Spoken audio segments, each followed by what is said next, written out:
বস।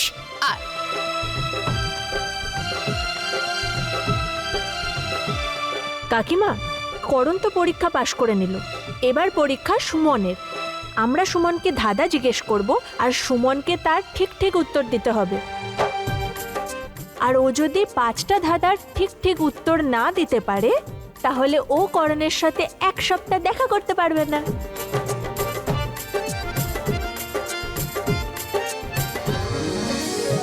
প্রথম ধাঁধা আমি বলবো। ছোট্ট একটি পুকুর, সাদা ঘাসে ঘেরা, মাঝে তাদের কাটে সাঁতার, কালো মানিখিরা। বলো বৌদি কি? সুমন,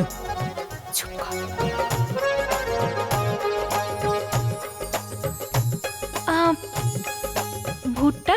একদম ঠিক উত্তর। আরে বাহ! এবার দ্বিতীয় ধাঁধা। পাত্রের মধ্যে পাত্র, বাবার চেয়েও ফর্সা পুত্র। নারকেল। আরে বাহ! নন্দিনী, এবার তোমার পালা, তুমি জিজ্ঞেস করো। ঠিক আছে। ফুলের মতন কোমল আমি, থাকি আমি সব সময় লুকিয়ে। 32টা রাক্ষস পিছু নিয়েছে আমার, হাতে নিয়ে তলোয়ার। যখনই দেখো করে আমার ওপর একের পর এক প্রহার। কিন্তু আমিও খুব জন্মনে, তাই প্রতিটা প্রহার হয় বেকার। বলো তো সুমন, আমি কে? উত্তরটা হলো জীব। ঠিক বলেছো। একদম ঠিক।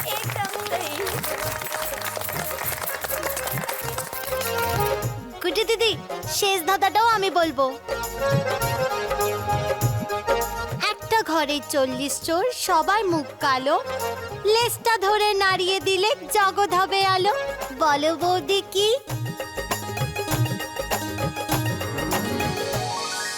দেশলাই। একদম ঠিক বলেছে।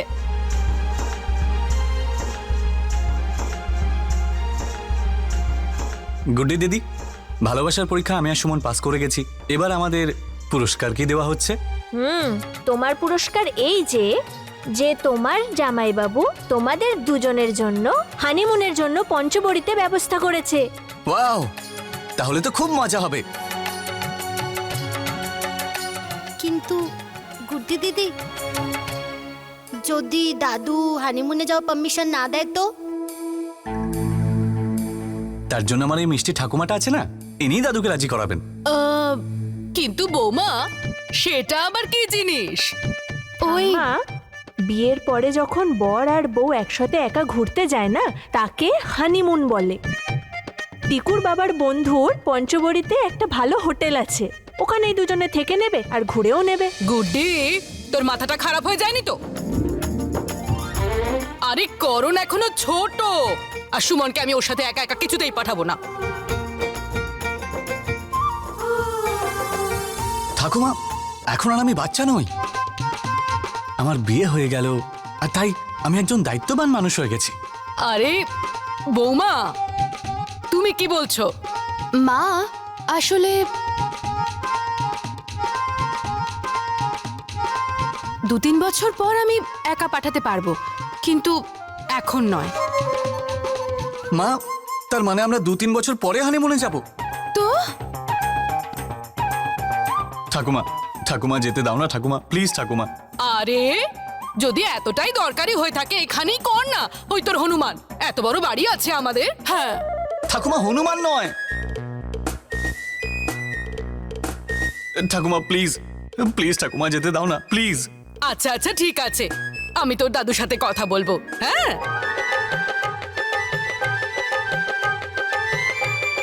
কাঞ্চন মা, সুমনকে ঘরে নিয়ে যাও। হ্যাঁ, আরে এখনই নয়। তোমাকে এখনো কেউ যেতে বলেনি, তুমি অপেক্ষা করো। চলো বৌদি।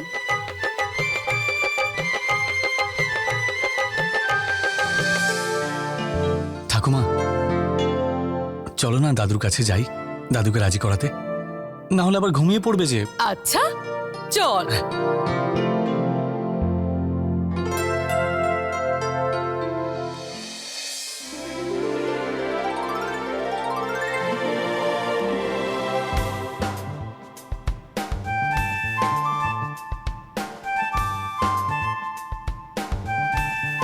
আরে কালকে কথা বলে নেব। এখনই প্লিজ ঠাকুমা প্লিজ।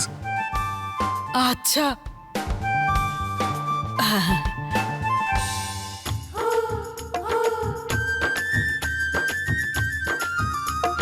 শোনো, বলে ফেলুন।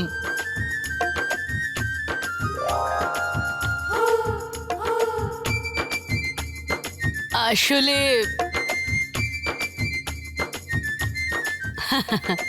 আমি বলছিলাম যে বিয়েটা বেশ সুন্দর করে হয়ে গেল, তাই না? সত্যি দারুণ ভালোভাবে মিটে গেল। ঠাকুমা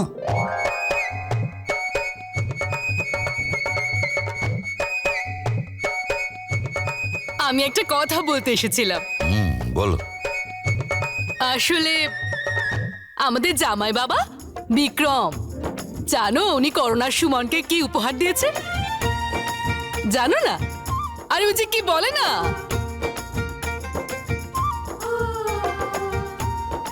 হ্যাঁ ওই হনুমান।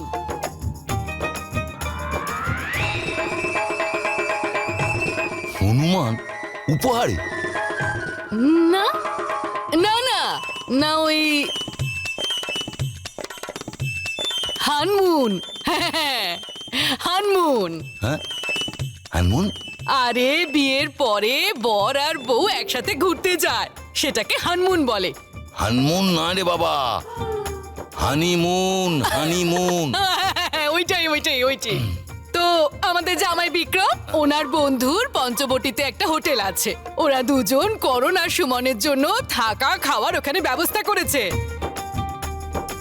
না, কোনো দরকার নেই হানিমুনে যাওয়ার। না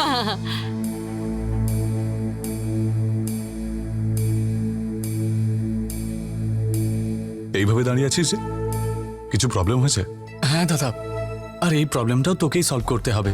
বিক্রমজিৎ জামাইবাবু আমার আর সুমনের জন্য হানিমুনের প্যাকেজ পাঠিয়েছেন, কিন্তু দাদুভাই আমাদের যেতে বারণ করছে। জানো তো, আমিও না ওদের বারণ করেছিলাম, কিন্তু আমি ভাবছিলাম যে যদি দুজন একসাথে ঘুরে আসে তাহলে তো। আমি বললাম না কোনো দরকার নেই যাবার।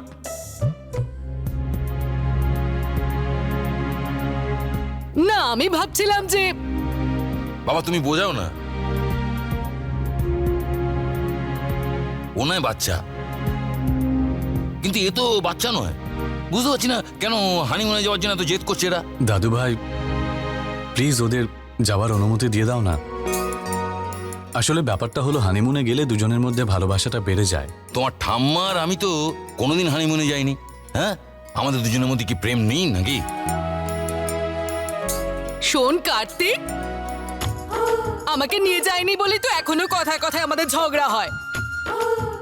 ওফো, যদি দুজন একটু ঘুরেই আসে তাতে কি ক্ষতি হবে? না, এই হানিমুন টানিমুন এসব বিদেশি সংস্কৃতি। হ্যাঁ, আমাদের এখানে তো স্বামী স্ত্রীর ভালোবাসা পরিবারের মধ্যে থেকেই তৈরি হয়। হ্যাঁ, আরে আজকাল সবাই যায়, যুগ বদলে গেছে। হ্যাঁ, আর আমি বলছি তো কোনো দরকার নেই এসব হানিমুনে যাওয়ার।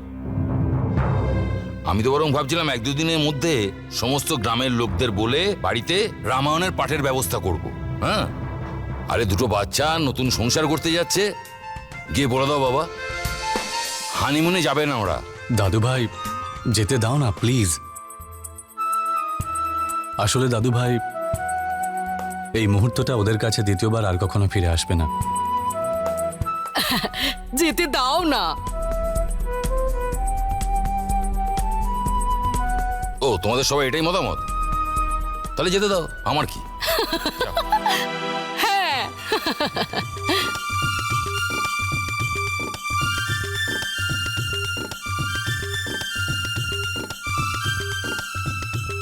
আচ্ছা, আমি এক্ষুনি আসছি। হ্যাঁ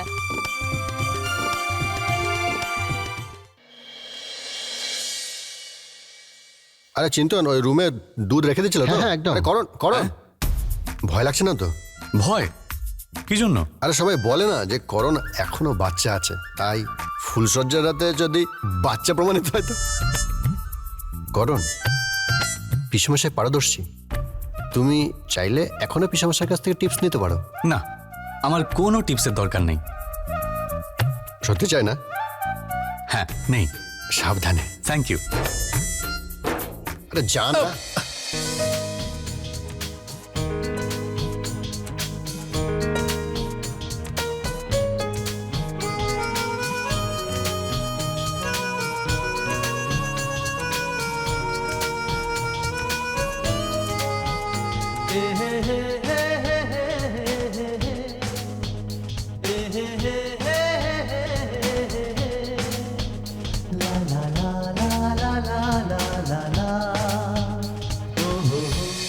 তুমি তো একদম ফিল্মি কোণের মতো ঘুমটা দিয়ে বসে আছো দেখছি।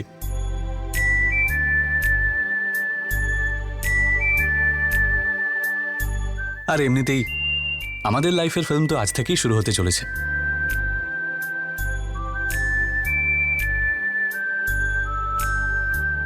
আরে আমি তোমার ওই চাঁদের মতন মুখটাকে দেখার জন্য ছটফট করছি। ঘুমটা নামিয়ে দিই। সুমন, এখন এখন আবার কিসের লজ্জা?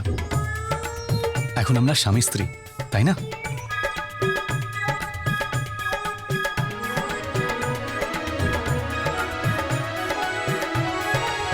এসো না। আমাকে ছেড়ে দাও। আরে আরে আমাকে তুই দাদা বাবু, ওই আমার কিছু ভুল না, আমাকে ওই গুড্ডি দিদি ওরা। ঠিক আছে, সবার কথা শুনিস তাই না? এবার এই, আরে বাবা, ওরে বাবা।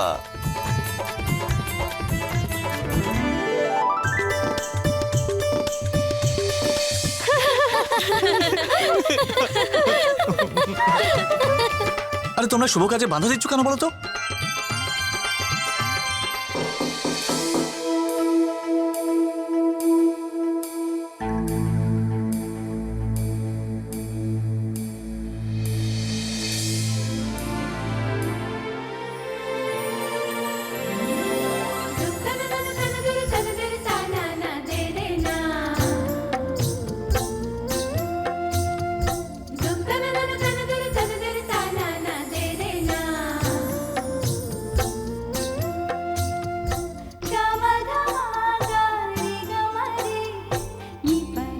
কি করেছো তোমরা আবার? সুমন, তুমি আর চিন্তা করো না, এবার তোমাদের দুজনকে আর কেউ জ্বালাবে না। আর সুমন, যদি করণ বেশি বিরক্ত করে না, আমাদের ডেকে নিও।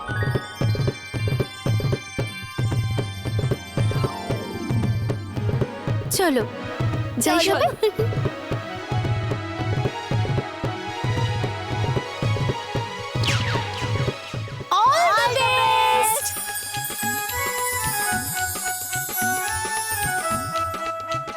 আরে করণ দা, আমার কিছু পড়ে গেছিল।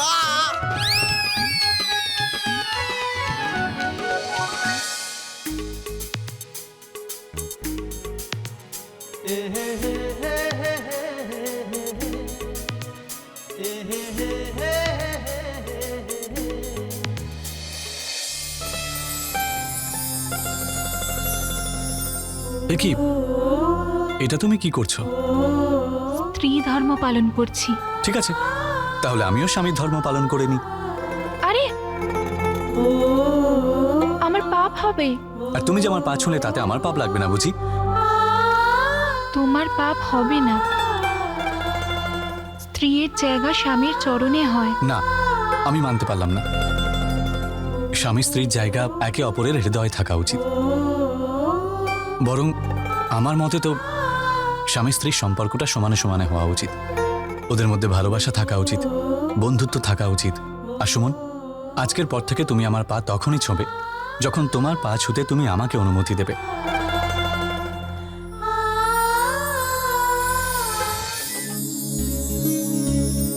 তোমায় দেখতে খুব মিষ্টি লাগছে।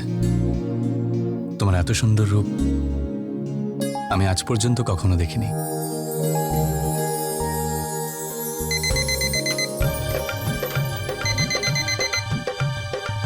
আরে এই সময় অ্যালার্মের আওয়াজ কোথা থেকে আসছে?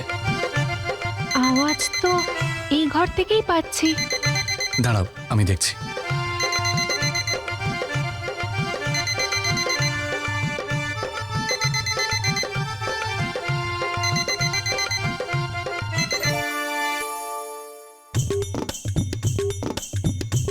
এসব তোমার নন্দুর কাণ্ড কারখানা।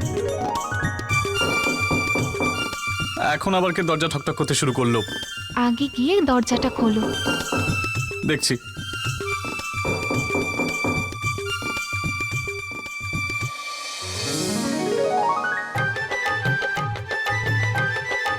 কি হয়েছে? কি হচ্ছে? সেসব ছাড়ো, বলো কি হয়েছে? অ্যালার্ম বাজিয়ে কেউ ফুলসজ্জার রাত কাটায় নাকি? আমি অ্যালার্ম, আমি কোনো অ্যালার্ম বাজাতে যাইনি। আমার মনে হয় অ্যালার্ম বাজানোর শখ শুধুমাত্র তোমাদেরই আছে। এই নাও ঘড়ি, আর অ্যালার্ম বাজিয়ে নাচতে থাকো। আরে তুমি ভুল করে অ্যালার্ম লাগিয়ে ফেলেছো হয়তো। রাগ কেন করছো? আর এমনিতেও ফুলসজ্জার রাতে মুখের মধ্যে হাসি থাকা দরকার, রাগ না। চলো হাসো, হেসে দেখাও, তবে আমি যাব। হ্যাঁ, এবার যাও। ঠিক করে হাস না, নালে যাবো না। ঠিক আছে, এবার যাও যাও। করণের মুখটা দেখার মতো ছিল।